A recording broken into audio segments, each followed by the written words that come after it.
and post-colonial migrants, as well as refugees, by framing them all as not quite there yet, as out of time and place in the modern nation. This modern German nation thus needs to educate and elevate to integrate both groups, and in the case of the latter, expel those deemed unfit or undeserving. The Multaka project fits neatly in this narrative. The refugees become candidates for integration into Europe by accepting Europe's discursive and material ownership of their own history, and with it, Europe's claim to controlling their and the world's future. Germany's post-unification memory discourse is symptomatic of that. Past, present, and future intersect in the rebuilding of Berlin's center after the unification. From the redesign of the Potsdamer Platz to the destruction of the East German Palace of the Republic to the ongoing construction of the Humboldt Forum, reclaiming the nation's humanist past by creating the world's largest encyclopedic museum. But of course, there's been considerable controversy around the forum and its message, probably because the colonial link is so obvious. Between 1880 and 1914, when Germany lost its colonies, the collection of African art had grown from a few hundred to 47,000 pieces. And more disturbingly, among the collection are human remains, including those of Herero murdered in Germany's genocidal war in Namibia in 1904 to 1907. Protests against the Humboldt Forum are spearheaded by the multiracial anti-neocolonial No Humboldt 21, which makes explicit the link between the internalist narrative, the archive, colonialism, and racism at home. The No Humboldt 21 collective is linked to a global movement focused on the repatriation of remains and artifacts stolen during colonialism. And this transnational movement mirrors the transcolonial trade of not only art, but human bodies, bringing Herero remains to New York and Native Hawaiians to Berlin. The collective is also linked to a movement of artists and activists increasingly addressing the complicity of museums, galleries, and other cultural institutions. This movement has an early representation in the 1998 film Die leere Mitte, The Empty Center, by Japanese-German artist and theorist Hito Steyerl. The film The Empty Center shows that it is possible to use Berlin's center to tell a very different story about Germany and its present pasts. The film focuses on another post-unification prestige project, the Potsdamer Place, a space whose redesign as a high-class shopping mall also radically suppressed the many layers of history present. Steyerl uncovers these layers through the stories of those considered un-German in various historical periods, from Jews kept out of the 19th century Berlin city center by a custom border, to migrants from the former colonies hustling in 1920s Berlin, to Vietnamese contract workers in East Berlin and the Polish laborers building the new Potsdamer Place in the early 1990s. Steyerl begins her film with a quote by Jewish German cultural critic Siegfried Krakauer, who fled Berlin in 1933 and worked at the Museum of Modern Art while in exile in New York. And where that language does not yet exist, it is our poetry which helps to fashion it. Poetry is not only dream and vision, it is the skeleton architecture of our lives. Shortly after the volume's publication in 1984, Lord left New York to temporarily move to Berlin, where she became an important mentor to the fledgling Black German movement.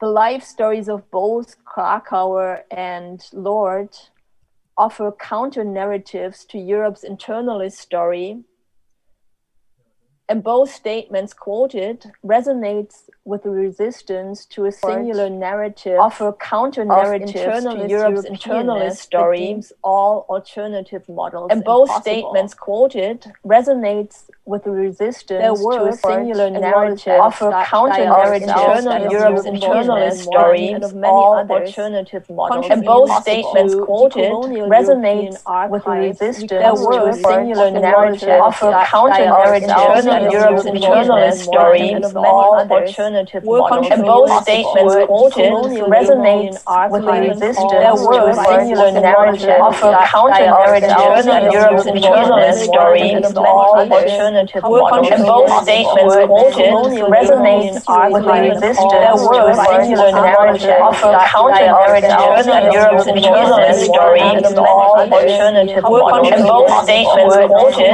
resonates with the resistance to a singular narrative, offer counter narratives to Europe's internalist story, and of many alternative models. And both statements quoted resonates with the resistance to a singular narrative, offer counter narratives to Europe's internalist story, and of many alternative models. And both statements quoted resonates with the resistance to a singular narrative, offer counter narratives to Europe's internalist story, and of many alternative models. And both statements quoted resonates with the elaborate on why we might have been spending the last 2 days talking about the policing of public space as something that is relevant to a discussion around memory. So we've got time, we've got about 8 minutes, and I just wanted to pick up on this last point about counter-narratives. Your work is very useful for thinking about counter-narratives. It is in itself a kind of counter-narrative to the, as you say, internalist narratives of European historical memory. And it also focuses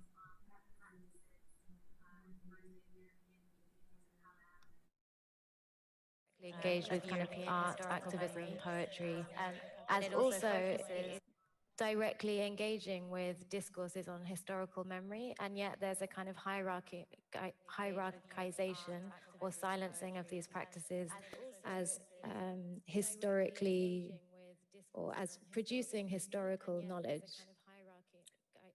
There seems to be kind of two counter-narratives, and I just wanted, my question is around what are your thoughts at the moment, apart from what you've already said on this notion of a counter-narrative?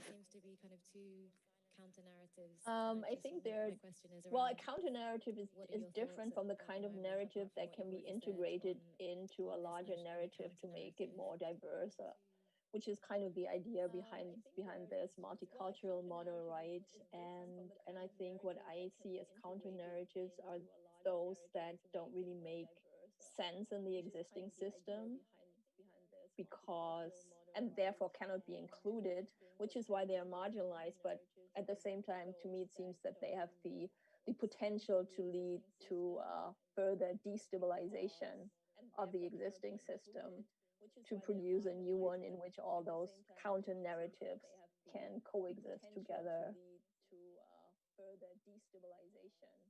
Okay. Just before checking if anyone here wants to ask a question, there hasn't been anything coming through on YouTube that I just wanted to share, and also with the idea of closing the program, the Dissenting History program, and also moving on to Ikram Bulum's Sound Action, which is directly preceding your talk, Fatima. Just wanted to pick up and connect with what you've just said to a couple of comments in the morning in the methodologies table, and also the public space or spaces and technologies of memory roundtable debate. I think Esther Mayoko said it's not about generating alternatives to the official memory. It's about writing better stories or generating a better memory, a better history. I think that kind of connects with what you're saying about, it not being included. It's not about including an alternative or another history. And something that Marisela and Catalina mentioned, which I think is interesting in relation to your talk, Fatima, is that memory as a practice would have to include a kind of break with the present, or is the practice of producing new subjectivities in the present. So a migrant memory in Europe would break necessarily with the category of migrant as it has been constructed. Yeah. Does anyone have a question for Fatima El-Tayeb? Necessarily with the category of migrant as it has been constructed. We're quite a small public as audience, as you can imagine. It's like, okay. Thank you so much for joining us from San Diego. And I know it's morning there, so we're wishing you a good day. And is there anything, that you'd like to say apart from goodbye? Or well,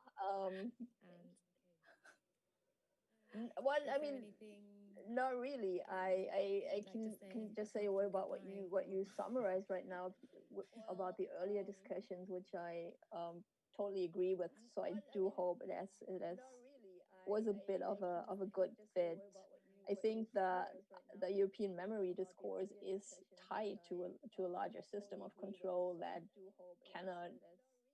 pretends to work with inclusion, but it will never include us to our benefit because it's fundamentally racist.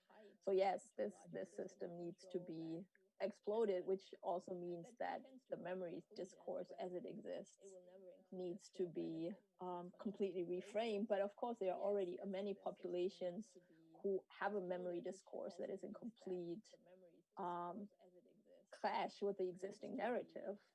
That's what creates this tension, right? That creates instability that then leads to repression and to resistance again. So that is both what is so stressful living in a world where you're confronted with an overpowering narrative, be it you're a refugee and you look at the result of centuries of colonial theft, but this is presented to you as an alternative to your present, which also is an outcome of this colonial past, right? So you're forced to basically embrace your own oppression in order to be included.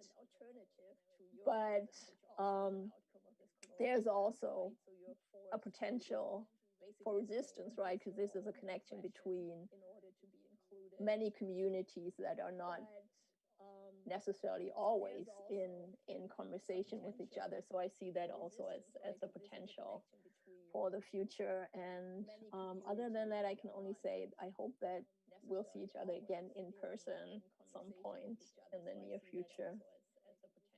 And thank you so much for having me. Thank you so much, and I hope we can welcome you to Barcelona soon. There's some applause. All right, bye. Great, bye. Thank you. And I hope we can welcome you to Barcelona soon. There's some applause.